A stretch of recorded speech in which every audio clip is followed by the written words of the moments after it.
Hello बच्चों, second year के first year के बच्चों, आपका सेकंड पेपर पढ़ा रहे हैं हम। उसका पहला चैप्टर है मध्यकालीन भारत के ऐतिहासिक स्रोत या साधन, है ना। तो इसमें हमने आपको ये बताया, जो ग्रंथों का पहले हम वर्णन कर चुके हैं।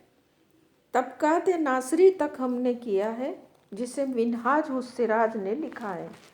अब हम जो लिखे आगे पढ़ाएंगे आपको अमीर खुसरो के 5 ग्रंथ, हज़रत अमीर खुसरो के 5 ग्रंथ जो है, इसके बारे में हम बताएंगे। अमीर खुसरो का जन्म जो 1253 ईस्वी में पटियाली नामक उत्तर प्रदेश का एक एटा जिला है, उसमें पटियाली करके एक जगह का नाम है, वहाँ पर हुआ था।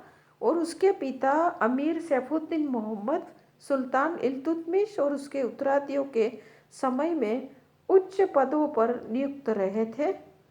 और उसकी माता जो है सुल्तान बलबल के राज्य के उच्च पदाधिकारी इमादुल मुल्क की पुत्री थी।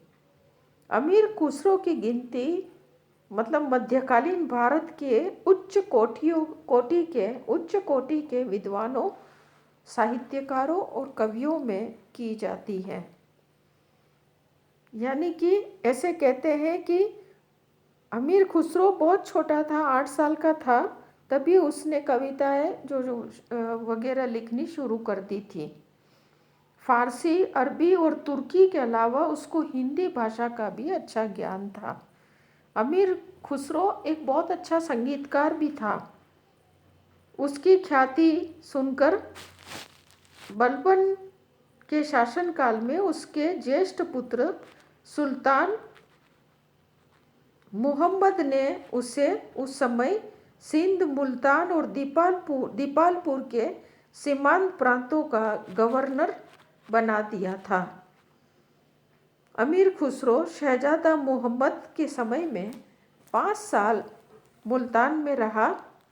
और जब शहजादा यानी कि शहजादा मोहम्मद मंगोलों के साथ युद्ध करता हुआ मारा गया, तो अमीर खुसरो भी अन्य सैनिकों के साथ मंगोलों के द्वारा कैदी कर दिया गया था। लेकिन बाद में उसकी कैद से वो मुक्त हो गया और मुल्तान होकर के दिल्ली पहुंच गया। जलालुद्दीन खिलजी के समय में अमीर खुसरो एक सुल्तान के व्यक्तिगत पुस्तकालय का अध्यक्ष बना और उसकी पदवी सुल्तानों की महफिल में होने लगी थी। अलाउद्दीन खिलजी और उसका पुत्र कुतुबुद्दीन मुबारक खिलजी के समय में और सुल्तान गयासुद्दीन तुगलक के समय में भी उसके दरबार में उसका उच्च स्थान प्राप्त था, बड़ा सम्मान था। ये एक तरह से सूफी संत भी था हजरत अमीर खुसरो। अमीर खुसरो की मृत्यु जो है 1325 ईस्वी में हुई थी। और निजामुद्दीन जो एरिया है जहाँ पर संत निजामुद्दीन औलिया का मतलब कि दरगाह है बहुत बड़ी, वहाँ पर इनको दफनाया गया है। वह दिल्ली के प्रसिद्ध सूफी संत निजामुद्दीन औलिया का शिष्य भी रहा है। उन्होंने अनेकों ग्रंथ की रचनाएं की है। इनके जो 5 ग्रंथ तो नहीं है, 7 ग्रंथ जो है वो अधिक फेमस है। यहाँ मैंने 6 ही लिखा है ना, 6, 5 तो नहीं है, 7 ग्रंथ है। इसमें एक और ग्रंथ भी है, मैं आपको एक एक करके एक सभी आपको लिखवा रही हूँ, मतलब बता रही हूँ।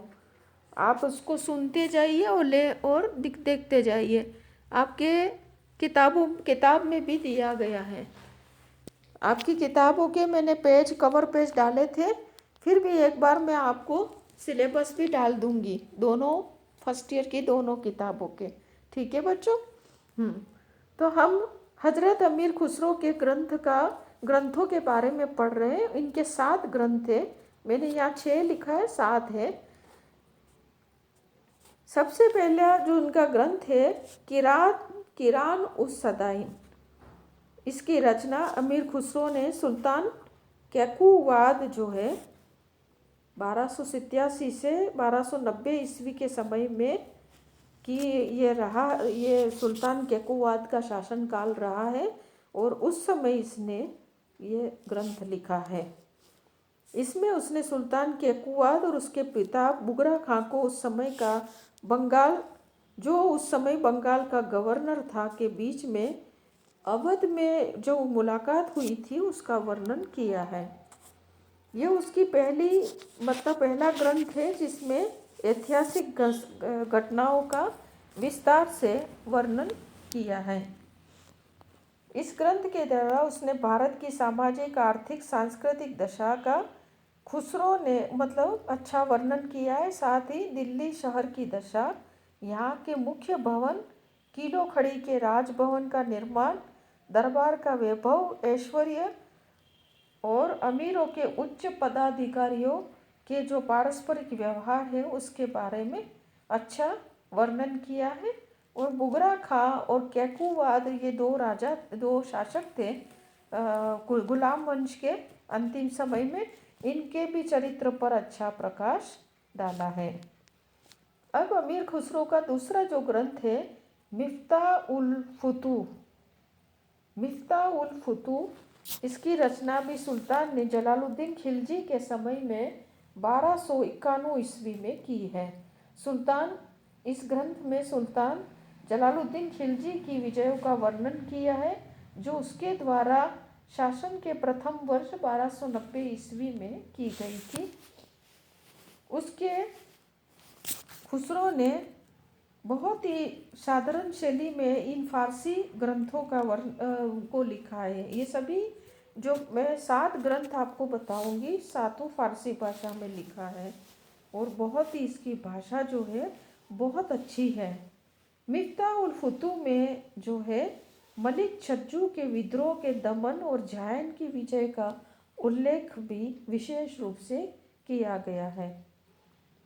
अब अगला जो ग्रंथ है ये तो जलालुद्दीन खिलजी के समय में लिखा था, तो सुल्तान जलालुद्दीन खिलजी के समय की शासनकाल की घटनाओं का इसमें वर्णन मिलता है। अगला जो है खजाइन उल फुतूह, इसका नाम तारीख अलाई है, जैसे कि नाम से ही प्रसिद्ध है कि ये अलाउद्दीन खिलजी के शासनकाल में 1311 में इसकी रचना की गई है। इसमें अलाउद्दीन की उत्तर तथा दक्षिण भारत की विजयों, मंगोल आक्रमणों का विशेष रूप से वर्णन किया है। फारसी भाषा का महत्वपूर्ण ग्रंथ है और विश्वसनीय ग्रंथ है। इसमें बहुत ही अच्छी तरह से भाषा में और बहुत ही क्रमबद्ध रूप से अमीर खुसरो ने उसको अपने ग्रंथों में उतारा है। अगला जो अमीर खुसरो का अगला जो ग्रंथ है आशिका, जिसे नाम से ही पता चलता है कि ये 2 प्रेमियों की कथा है। आशिका सुल्तान अलाउद्दीन खिलजी के समय में 1316 में इसकी रचना की गई है। इसमें कुछ छंद उसके द्वारा बाद में लिखकर भी जोड़ दिए हैं। इसका ये जो ग्रंथ है सुल्तान अलाउद्दीन खिलजी के बड़े बेटे खिज्र खां और उसकी प्रेमिका जिसका नाम था देवल रानी, जो अनहिलवाड़ पाटन गुजरात में वहाँ के राजा कर्ण बघेला की पुत्री थी, उसकी इन दोनों की प्रेम कहानी है। बाद में इन दोनों का विवाह हुआ है और विवाह का उल्लेख करके उन्होंने समाप्त कर दिया, किंतु कुतुबुद्दीन मुबारक शाह द्वारा खिज्र खां के वध तथा अलाउद्दीन की बीमारी और मलिक काफूर के अत्याचारों का भी इसमें वर्णन, बाद में उसने गयासुद्दीन तुगलक के राज्यकाल का भी कुछ वर्णन इसमें जोड़ दिया गया है। तो इस दरमियान जो इतिहास जो लिखा गया है, इस दरमियान जो घटनाएं हुई है वो बहुत ही इसकी जानकारी इस ग्रंथ से हमें मिलती है।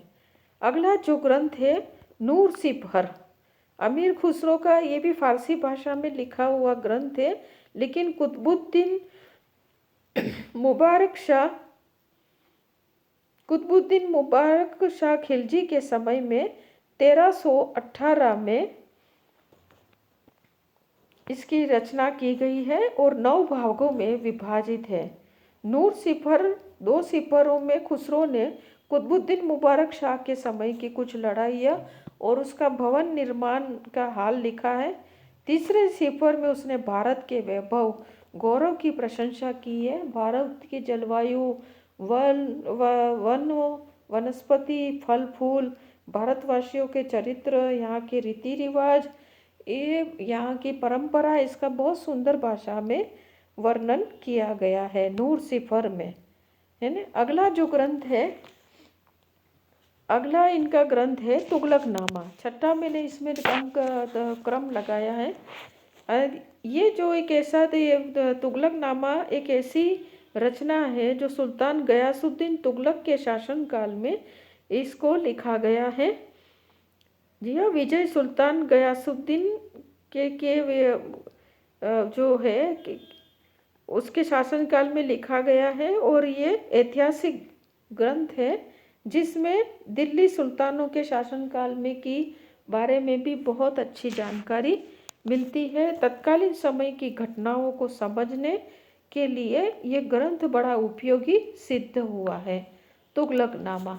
और एक जो ग्रंथ है इन्होंने संगीत पे लिखा है, आवाज़ खुसरवी, जिसमें उन्होंने राग रागिनियाँ जो है उसके राग रागिनियों के बारे में अमीर खुसरो ने बताया। ऐसे कहते हैं कि अमीर खुसरो ने इतने मतलब कई हज़ार, मतलब कि वैसे तो 5000 भी कई जगह पर मिलता है कि इतनी राग रागिनियाँ इन्होंने लिखी थी, मतलब निकाली थी। अमीर खुसरो ने बहुत अच्छे संगीतकार भी थे और इन्होंने भारतीय सितार और ये मतलब कोई सितार करके भी एक जो वाद्य होता है उसको उन्होंने मतलब ईजाद किया था। अब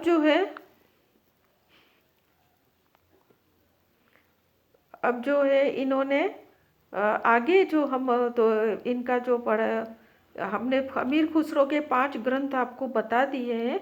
अब हम बताएंगे आपको जियाउद्दीन बर्नी के शासनकाल, जब बर्नी के ग्रंथ, शासनकाल नहीं, जियाउद्दीन बर्नी जो था वो अमीर खुसरो जियाउद्दीन बर्नी जो है उसका जन्म जो है बलबल के राज्यकाल में 1285-86 ईस्वी में एक उच्च परिवार में हुआ था।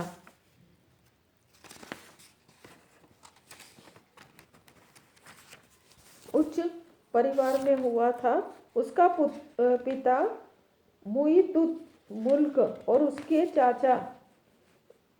चाचा जो है अलाउल मुल्क को सुल्तान जलालुद्दीन खिलजी और सुल्तान अलाउद्दीन खिलजी के समय में बड़ा सम्मान प्राप्त था। ऐसे कहते हैं कि ये मतलब एक तरह का एक संधि था। अलाउल मुल्क जो था एक धार्मिक मुस्लिम जो धार्मिक जो रचना है, धार्मिक रचनाएं यानी कि मुसलमानों के जो धार्मिक ग्रंथ है और जो भी धर्म संबंधी जो बातें हैं उसका एक अच्छा जानकार भी था ये अलाउल मुल्क, है ना।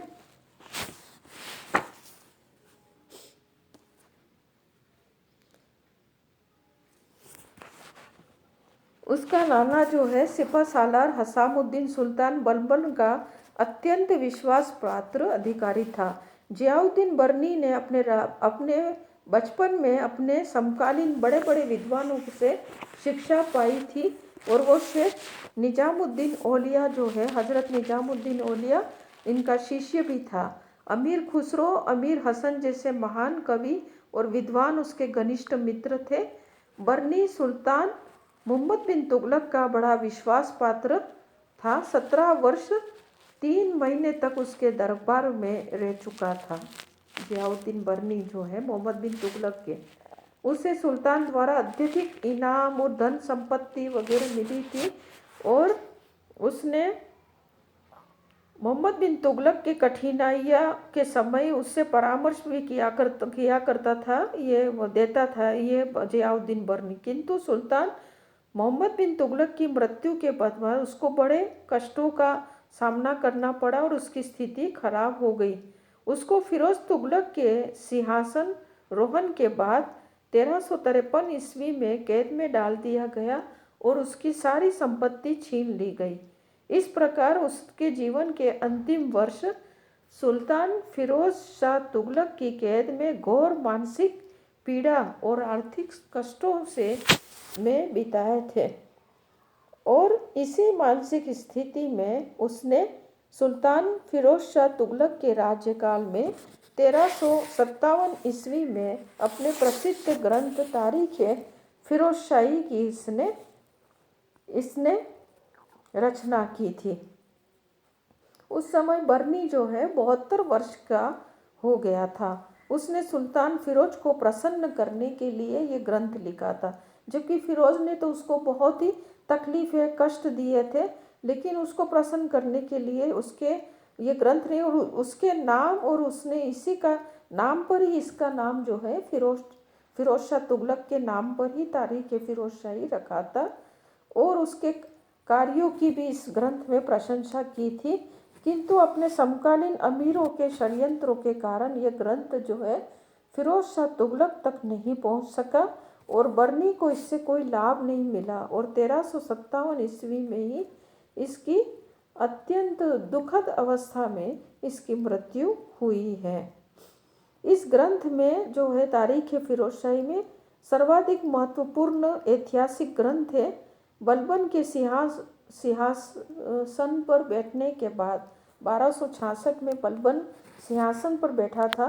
उसके बाद से उस समय से लेकर के सुल्तान फिरोज शाह तुगलक के शासनकाल के प्रथम 6 वर्षों का इस ग्रंथ में अच्छा वर्णन देखने को मिलता है ना। और इसने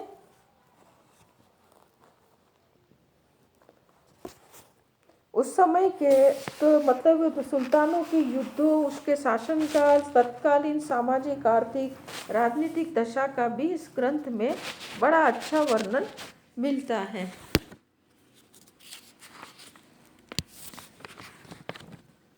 आगे हम बताएंगे